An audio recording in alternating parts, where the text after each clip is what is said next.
Boa noite a todas e todos. Nós estamos na segunda etapa do curso de formação política do pessoal de Rio das Ostras. A ideia hoje é apresentar três discussões teóricas. A primeira, e o que isso tem a ver com a realidade brasileira atualmente, né?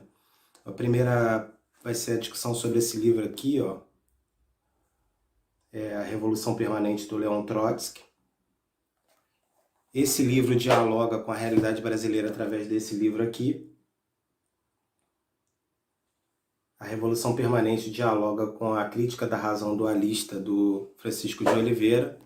E nós vamos finalizar com um programa de transição que dialoga com a situação atual do país. Primeira coisa que a gente precisa compreender é por que dois conceitos que foram escritos no século XX por Leon Trotsky, no processo da Revolução Russa, por que esses dois conceitos são tão atuais e são tão importantes nos dias? Eu acho que isso tem a ver com a ideia de que a classe trabalhadora tem um histórico. A classe trabalhadora, ela acumula experiências históricas e a gente precisa revisitar essas experiências do passado para ver o que aconteceu de errado, o que deve ser atualizado. Essa ideia de que que a luta da classe trabalhadora está em constante transformação.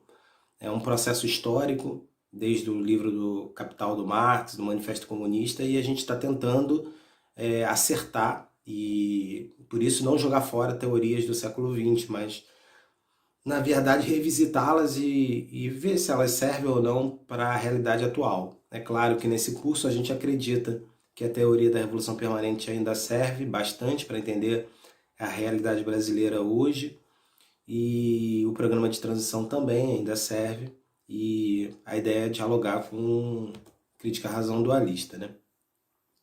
Entrando no debate diretamente, para entender a base de discussão da Revolução Permanente, a gente precisa entender um outro conceito do Trotsky, que se chama a Lei do Desenvolvimento Desigual e Combinado, que é a base da teoria da Revolução Permanente. A Lei do Desenvolvimento Desigual e Combinado é uma compreensão que pode ocorrer simultaneamente no mesmo país processos de desenvolvimento econômico distintos, aspectos avançados e atrasados no mesmo país, especialmente nos países periféricos do sistema capitalista, porque nos países avançados, quase todos eles são industrializados e a sociedade é menos desigual. Mas nos países periféricos, de terceiro mundo, a desigualdade entre as regiões é muito, muito grande. Nos quais um setor pode ser extremamente moderno da economia e o outro pode ser extremamente atrasado. Então, os aspectos industriais desenvolvidos e os aspectos agrários atrasados convivem em harmonia dentro do mesmo país. E essa relação também pode ser compreendida entre diferentes relações entre países capitalistas. Então, a lógica da Lei de Desenvolvimento Desigual e Combinado é que pode ter, como por exemplo no Brasil, o Sudeste, que é bastante desenvolvido industrialmente, e pode ter o Nordeste, que é menos desenvolvido industrialmente. Numa escala internacional, eu posso dizer que tem os Estados Unidos, que é um país bastante desenvolvido economicamente, e um país atrasado como o Brasil, né, que é um país de commodities, exportação de produto primário, plantation. Essa situação, essa divisão social do trabalho, ela diminui as contradições entre as classes dominantes. Então, na verdade, eu poderia dizer como exemplos históricos que, por exemplo, a Rússia, em 1905, que é quando o Trotsky está escrevendo e refletindo sobre essa realidade, ela tem uma cidade chamada Petrogrado, que é extremamente desenvolvida industrialmente. E, ao mesmo tempo, tem uma cidade, que são os Montes Urais, poderia ser a Sibéria também, que é extremamente atrasada do ponto de vista do desenvolvimento industrial, extremamente agrária. Então, na verdade, tem duas realidades dentro da mesma Rússia, uma Rússia desenvolvida tecnologicamente, que tinha maior concentração operária até do que os Estados Unidos em 1905, Petrogrado, e uma Rússia de analfabetos, de camponeses, passando por questões de subsistência, né, de necessidades econômicas. Então, a teoria de desenvolvimento desigual e combinado, ela é fundamental para a gente entender o mundo hoje em 2020. Então, a teoria de desenvolvimento desigual e combinado, ela já foi aplicada à realidade brasileira.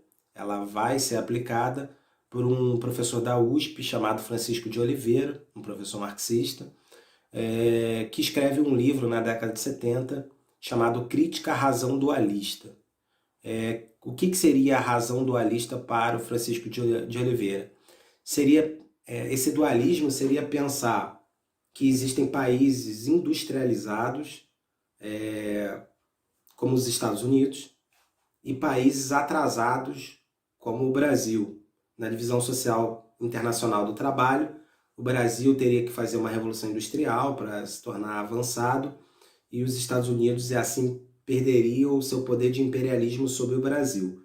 Mas usando a teoria do desenvolvimento desigual e combinado, para pensar a realidade brasileira, nós vamos perceber que existem setores industrializados, como o estado de São Paulo, principalmente no Brasil, e setores atrasados agrícolas, como os estados do Nordeste ou do Centro-Oeste, por exemplo. Então, o desenvolvimento é desigual e combinado no Brasil, né?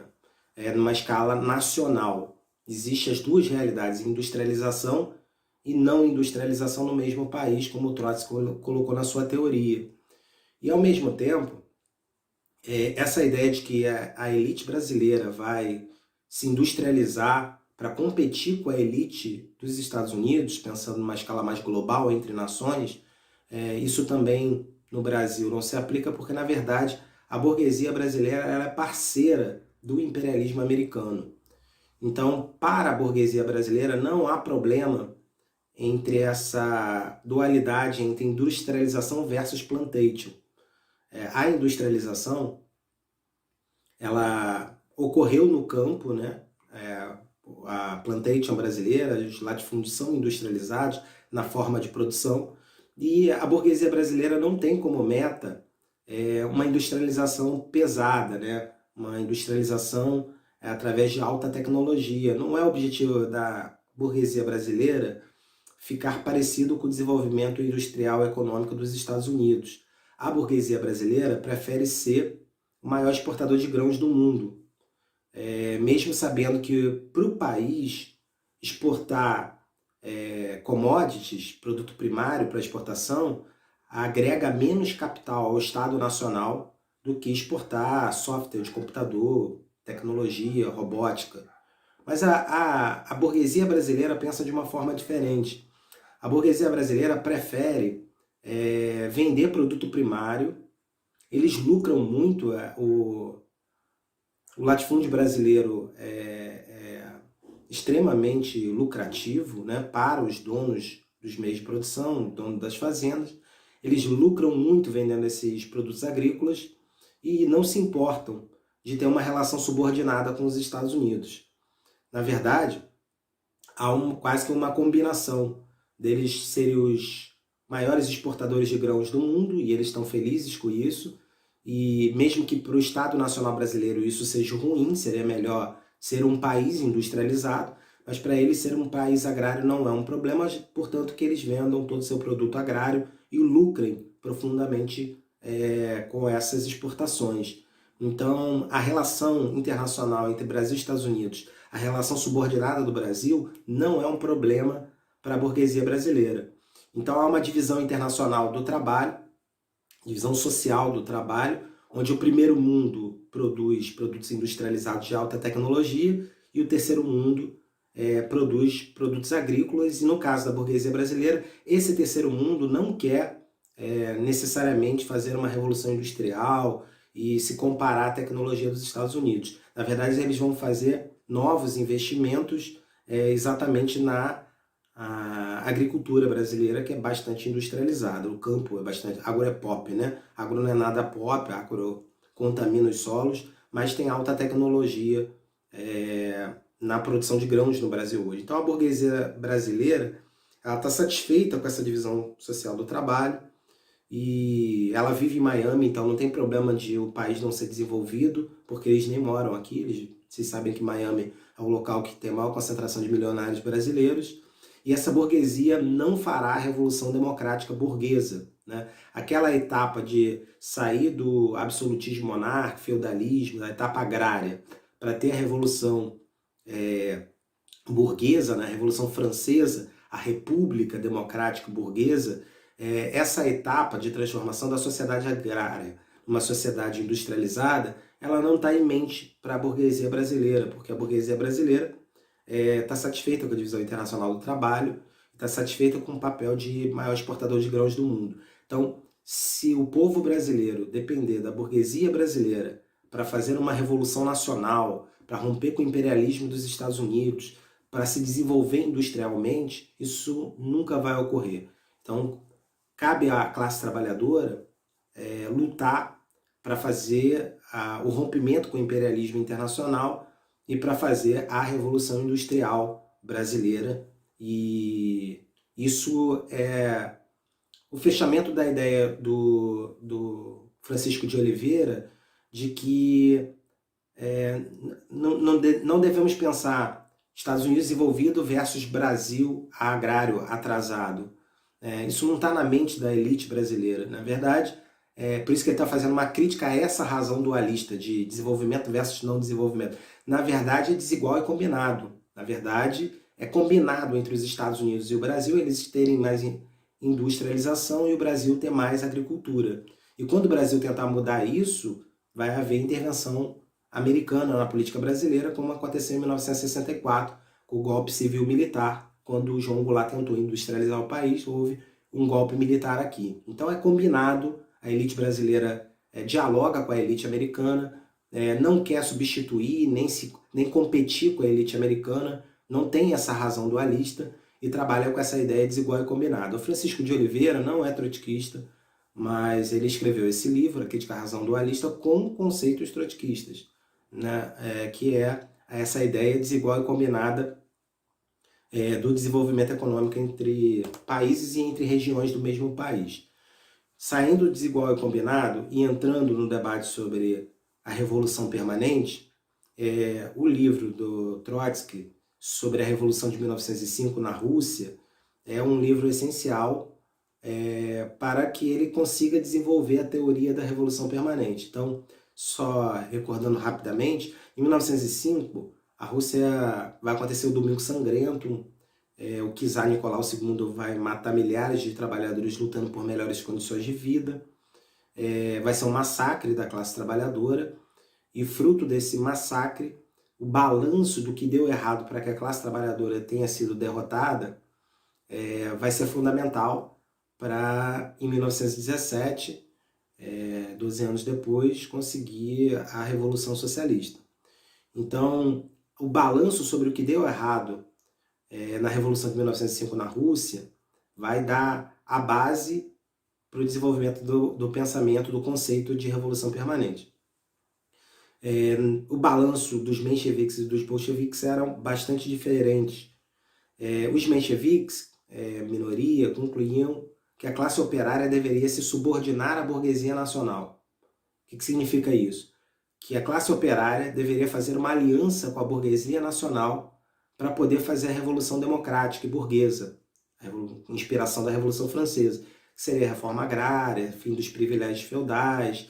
Então, os sociais-democratas, os mencheviques da Rússia, defendiam uma aliança com a burguesia nacional progressista para derrotar o absolutismo e instaurar o capitalismo na Rússia.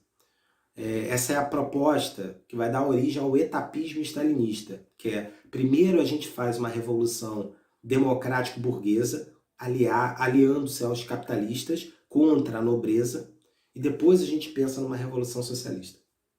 Esse é o pensamento dos sociais-democratas, dos mencheviques. Pensamento que muitos defendem até hoje, em alguns partidos, eu vou falar um pouco mais sobre isso lá na frente.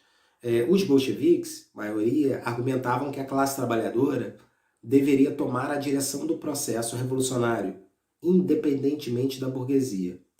Então, o Trotsky está chegando à conclusão de que para fazer reforma agrária, para romper com o imperialismo mundial, para fazer a Revolução Nacional, é necessário que a classe trabalhadora leve as propostas de ruptura sistêmica e não se alie com a burguesia, faça diretamente uma revolução socialista. Essas ideias se chocam, obviamente, né? Trotsky argumentava que os trabalhadores deveriam jogar um papel decisivo no processo revolucionário, mas que não poderiam parar somente nas tarefas de uma revolução democrática e burguesa, que não deveria, que a mesma luta que derrubaria o czar seria a mesma luta que abriria as portas para a revolução socialista diretamente, e não uma aliança com a burguesia nacional para fazer a revolução democrática burguesa, para depois pensar no socialismo. Seria de uma forma mais direta. Seria através de um processo chamado Revolução Permanente. Para obter uma reforma agrária verdadeira, teria que se resolver a questão nacional, né? A questão nacional seria romper com o imperialismo, fazer a Revolução Industrial, desenvolver a economia. A revolução terá que proceder essas etapas, essas tarefas, que vão desembocar para o Trotsky na Revolução Socialista. Então, fazer a reforma agrária num país como a Rússia significa romper não só com o czar e com a nobreza, marquês, conde, duque, barão, mas romper também com a burguesia. Então, esse é um processo em conjunto de conquistas históricas da classe trabalhadora para que o camponês tenha acesso à terra, para que tenha reforma agrária. A reforma agrária é uma medida capitalista. O Roosevelt fez a reforma agrária em 1930 nos Estados Unidos.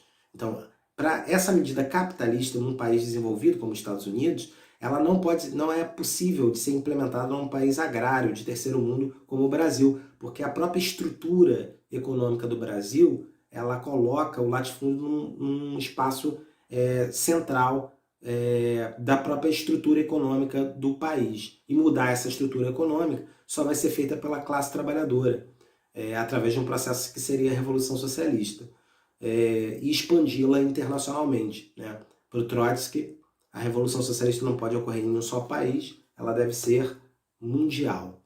Mas vamos lá, sair um pouco da teoria e entrar em alguns exemplos para a gente poder ver se a gente compreende os conceitos, né? Fixa. O stalinismo não concorda com a teoria da Revolução Permanente. Estou chamando de stalinismo os partidos comunistas, seguidores do Stalin. O Stalin vai defender em 1917 e 18, até 24, né? O socialismo em um só país.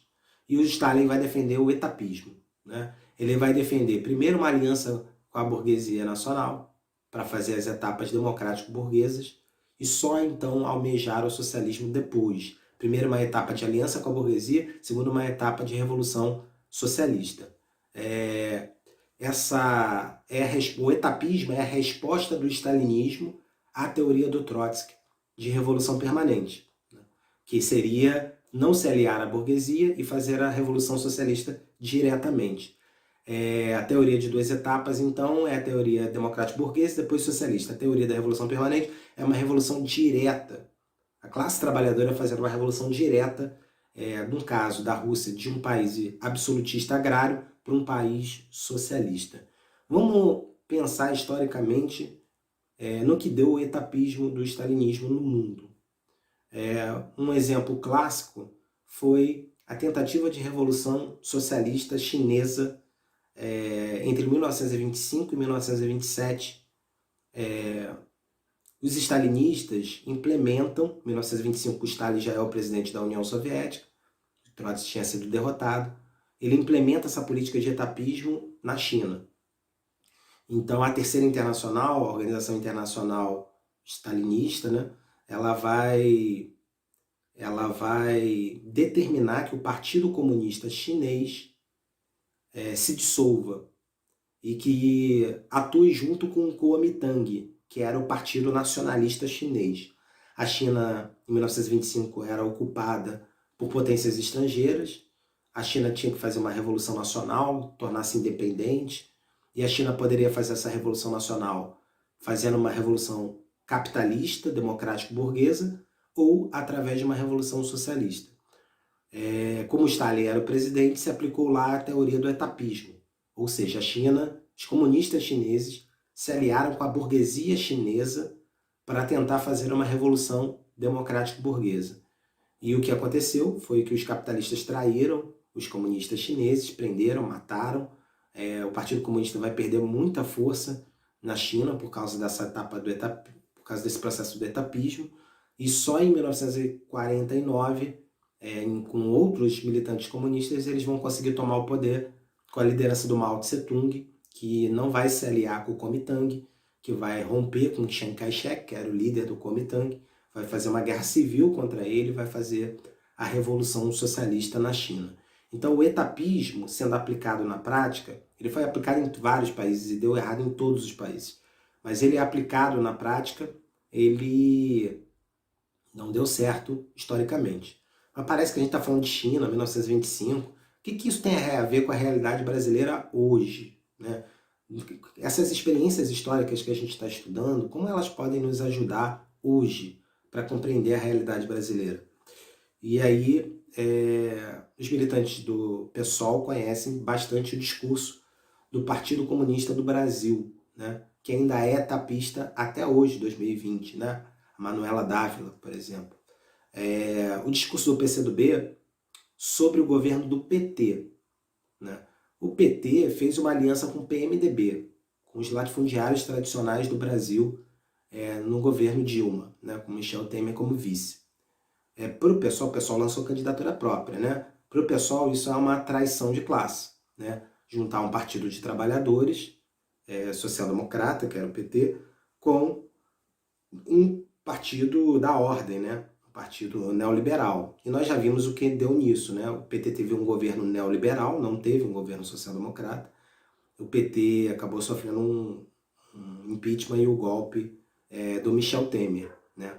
Mas qual é o argumento que o PCdoB utiliza para participar de um governo de conciliação de classe?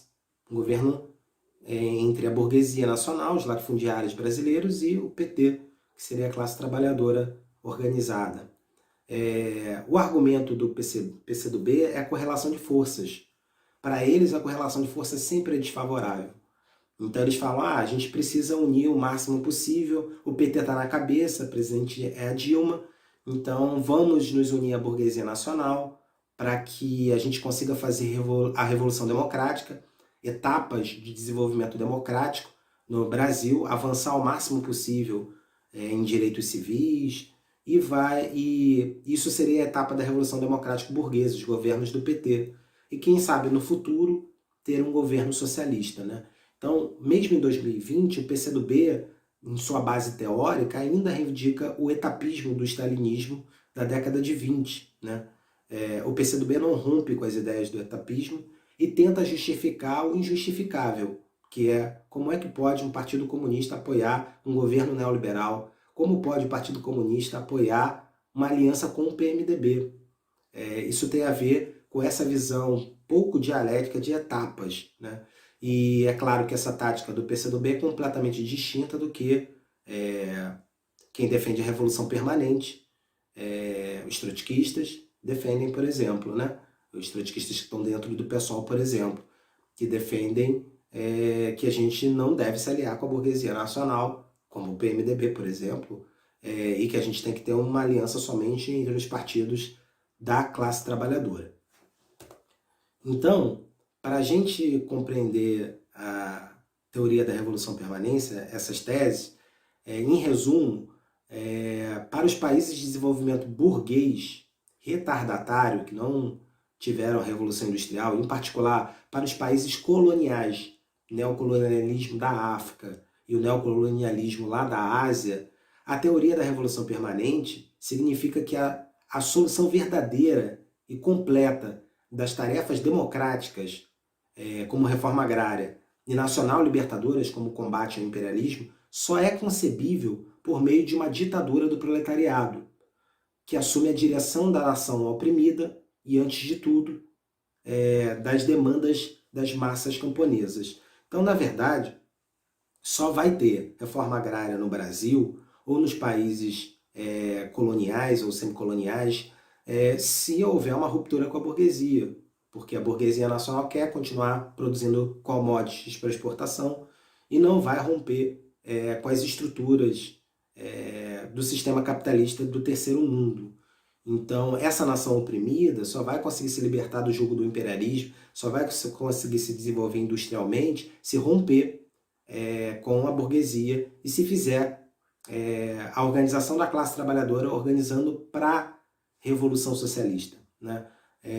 Quando a gente fala de ditadura do proletariado, nós não estamos falando de stalinismo, né?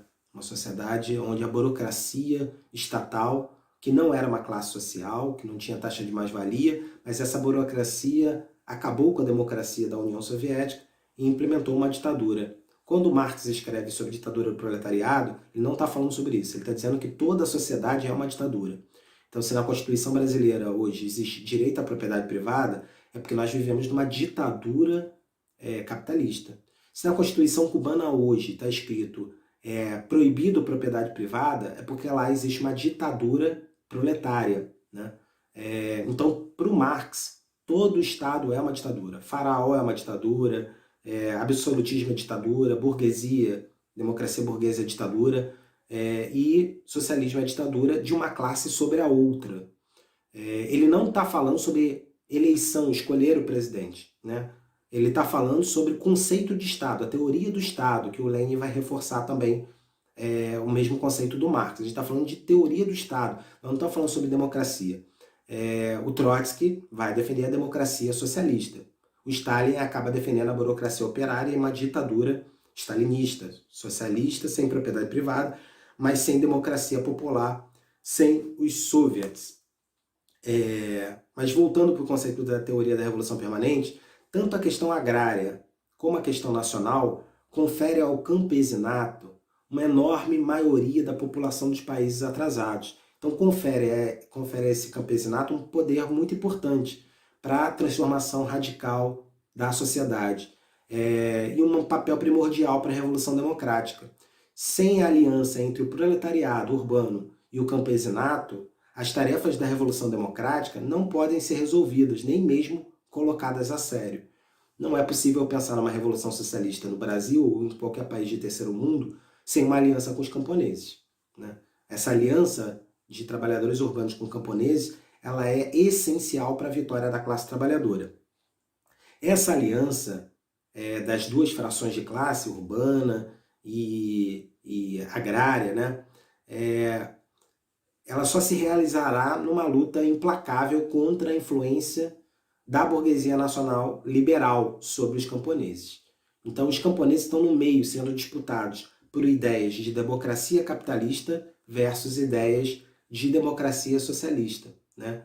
As ideias da democracia socialista defendida pelo Trotsky e as ideias de democracia liberal defendida pelos liberais, é claro. E aí entra no limite dos camponeses. Os camponeses, em última instância, eles querem terra. Eles querem uma pequena propriedade de terra, eles querem o fim do latifúndio.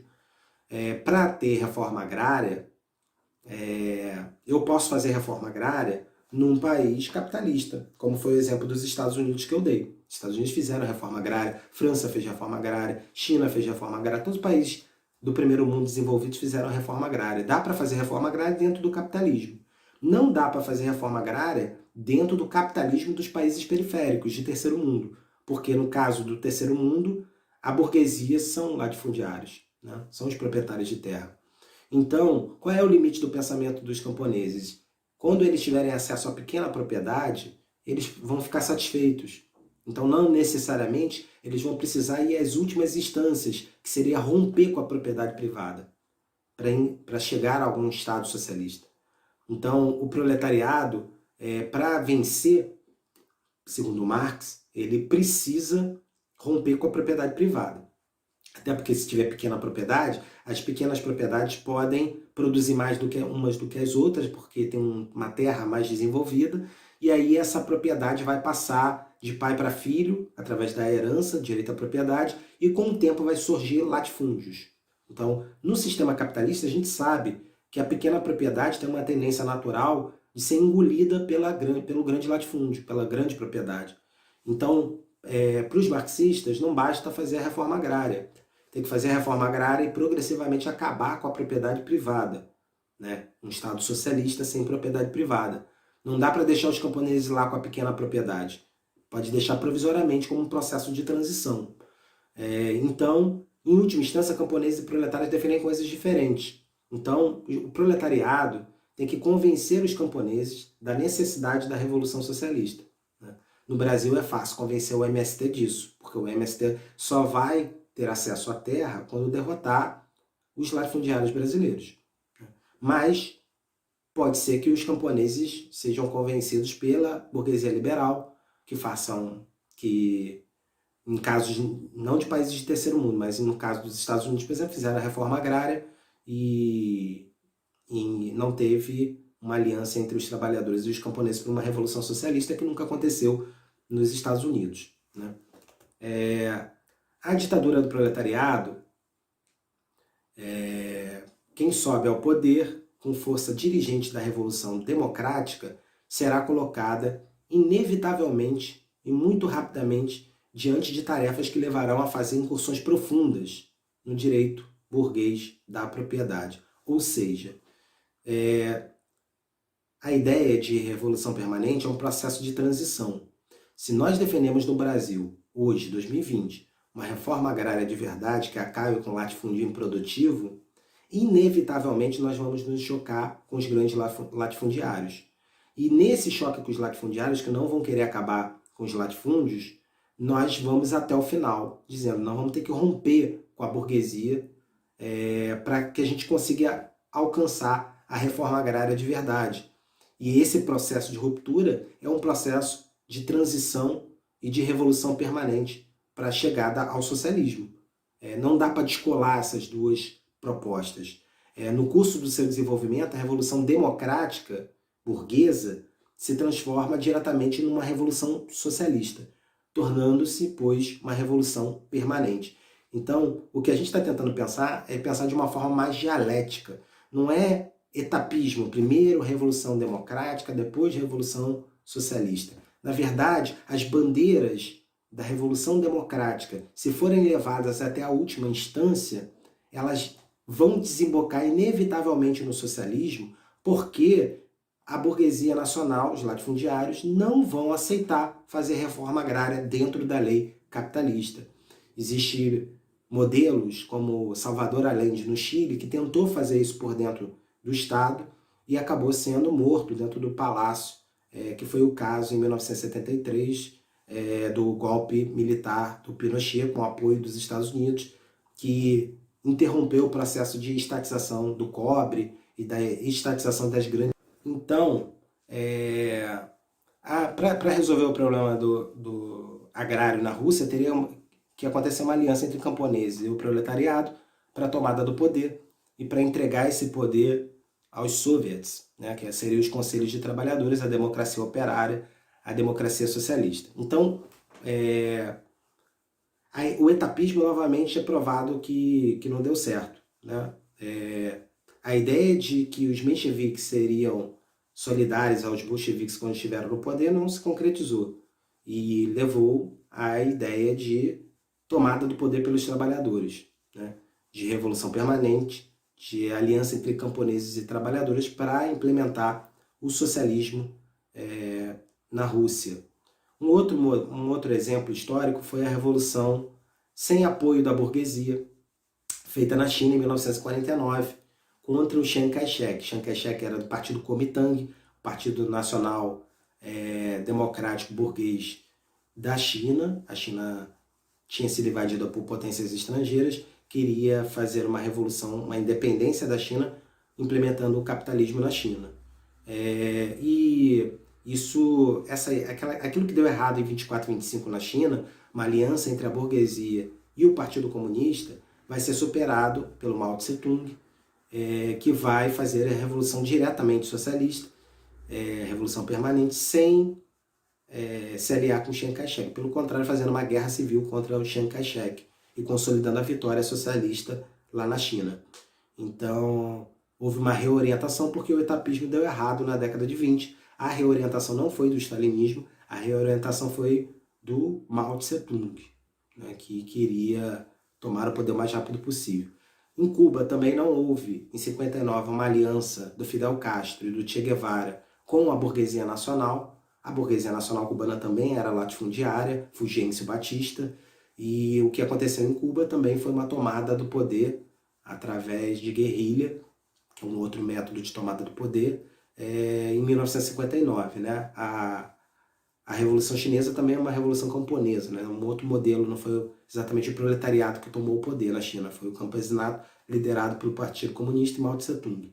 No caso de Cuba, foi uma guerrilha rural em Serra Maestra que se espalhou pelo país inteiro e que tomou o poder diretamente sem aliança com a burguesia.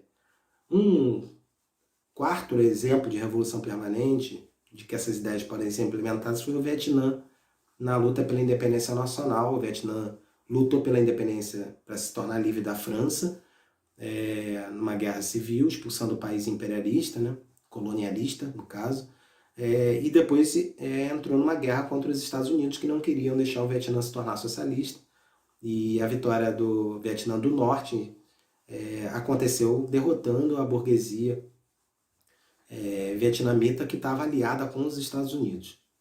Não teve uma aliança da burguesia nacional vietnamita com o proletariado nem os camponeses do Vietnã. Então, a conclusão que a gente chega é que o etapismo deu errado historicamente. Né? Essa ideia de aliança com a burguesia para fazer a etapa democrática como a reforma agrária, a independência nacional, a ruptura com o imperialismo, deu errado. O modelo que a gente viu dar certo ao longo do século XX foi os trabalhadores organizados, numa aliança com os camponeses, proletariado camponês, tomando diretamente o poder e derrotando a burguesia nacional. E aí eu saio do conceito de revolução permanente e entro no conceito do programa de transição, que é o outro livro do Trotsky. Né? O que é um programa de um partido revolucionário? O programa, que é um conjunto de propostas, sintetiza a ação política comum de milhares de homens e mulheres. Ele expressa uma consciência coletiva fundada na experiência histórica acumulada pela luta de classes. Um programa nunca está acabado, pois ele se forja na trajetória complexa das lutas sociais, na compreensão comum desta trajetória. Então, para o Trotsky, nós não estamos copiando o programa de transição escrito por Trotsky na década de 40. A gente está copiando a forma de pensar do Trotsky. A gente está pensando a realidade de 2020, mas com conceitos que foram acumulados historicamente pela classe trabalhadora. A classe trabalhadora tem uma história que eu estou tentando rapidamente apresentar alguns pontos dela, e teve experiências bem-sucedidas e mal-sucedidas. Na nossa opinião, a revolução permanente é um conceito fundamental e o programa de transição também é um conceito fundamental. E o etapismo é algo que deve ser abandonado pelos marxistas revolucionários. E o programa é a discussão mais importante, e no final dessa apresentação eu vou falar sobre as eleições, né, que vão acontecer em 2020, qual é o programa que nós vamos apresentar como PSOL. Mas esse debate sobre o que apresentar no programa é um elemento fundamental para a gente atingir a consciência da classe trabalhadora, para que a gente consiga explicar para a classe trabalhadora qual é a proposta do PSOL para a sociedade. Então, o programa revolucionário deve ter a potencialidade de se inscrever imediatamente na vida concreta das massas, nas suas aspirações mais elementares e mais profundas.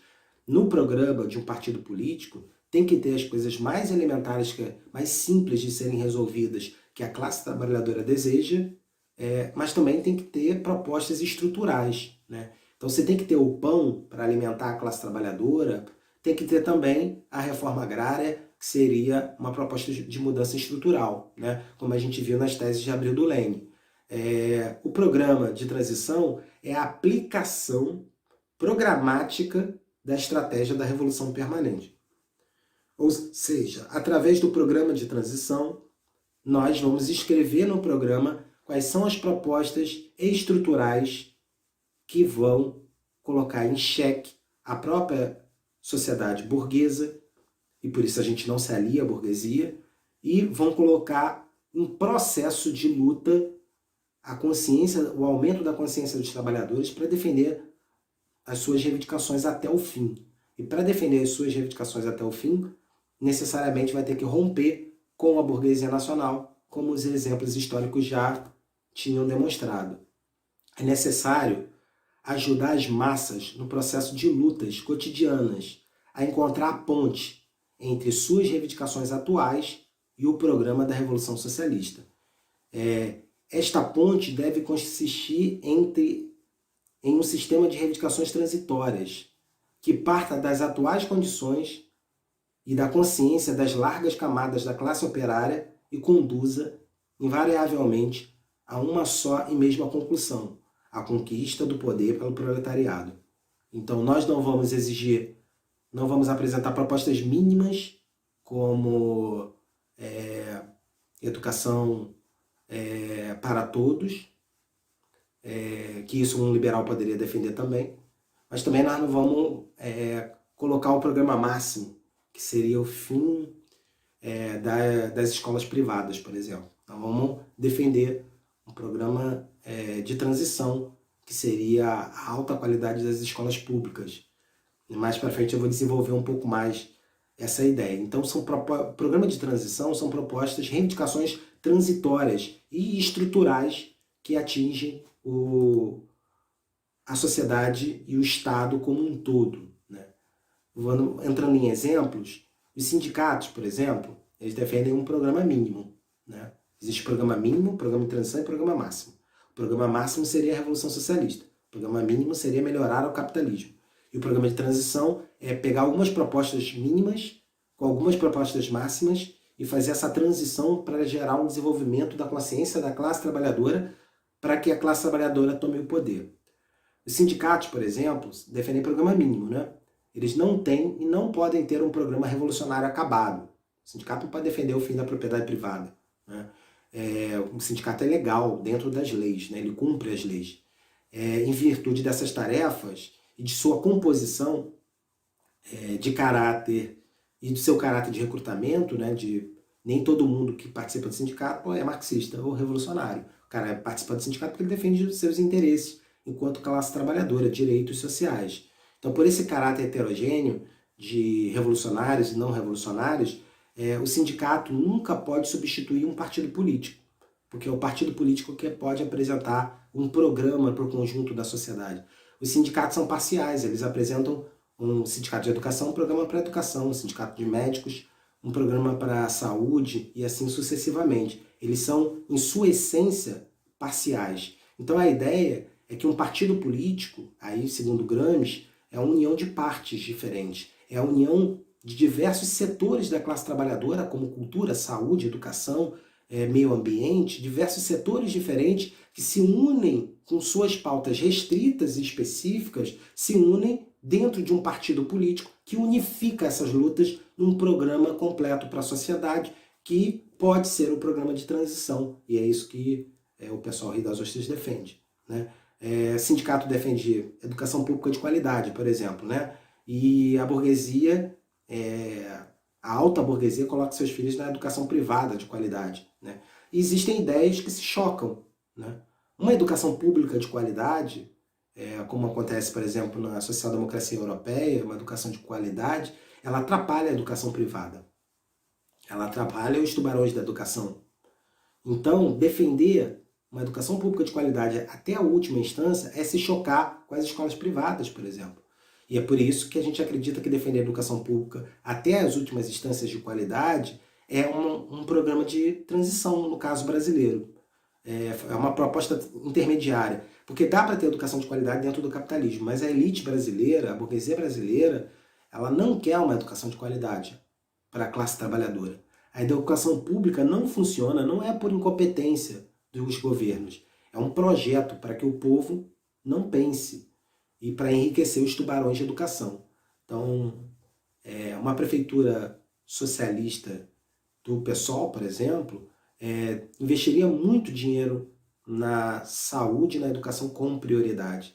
E esse investimento maciço e a melhoria da educação nesse processo de transição geraria o questionamento dos tubarões de educação, que não querem, que perderiam seus alunos, que pagam para as escolas públicas, e isso atrapalharia o lucro do grande capital empregado na educação. Então, defender a educação pública de qualidade, em última instância, até a última instância, é defender uma proposta de transição na sociedade brasileira. O Partido Revolucionário defende propostas transitórias, né? E é isso que nós acreditamos. O que seriam propostas transitórias a nível nacional? Um governo do PSOL, por exemplo, né? A expropriação de certos grupos capitalistas através da estatização, a expropriação dos bancos privados através da estatização, estatização do sistema de crédito, reforma agrária sem indenização para os latifundiários em terras improdutivas, estatização das fábricas sob controle dos trabalhadores, não o governo mandando gerentes governar a fábrica, mas os próprios trabalhadores, operários, proletários, escolhendo suas chefias através dos conselhos democráticos dos trabalhadores, através da democracia direta, que a gente conhece historicamente como soviets, né? E que seria a tomada do poder e a gerência dessas fábricas estatizadas pelos próprios trabalhadores. O modelo histórico que isso foi implementado a nível nacional foi o Chile, né? O de Salvador Allende. Mas o Salvador Allende tem um problema. Ele acreditou tanto que poderia fazer essa transição de forma pacífica para o socialismo, por dentro do Estado capitalista, que ele acabou morto. E 20% dos chilenos foram exterminados, né? Pelo Pinochet. Então, nós acreditamos numa perspectiva revolucionária. Um governo do PSOL que estatizasse a sociedade, ele teria que romper com a burguesia nacional e fazer a revolução socialista. A burguesia nacional não aceitaria isso. E necessariamente isso levaria a um processo de guerra civil, né? Não vai ter socialismo pacífico, né? Não é possível implementar o socialismo e a burguesia aceitar perder a sua propriedade privada, seu latifúndio, porque perdeu as eleições. Historicamente, as mudanças estruturais da sociedade foram feitas pela Revolução. Então a burguesia não virou para os reis absolutistas e falou: agora a gente quer igualdade perante a lei e propriedade privada. A burguesia, através da Revolução Francesa, tomou o poder, né? Foi uma revolução violenta, né? Tomada do poder. A Revolução Russa também, de outubro, para derrotar os mencheviques, ela tomou o poder também. No caso, foi menos violenta do que a Revolução Francesa.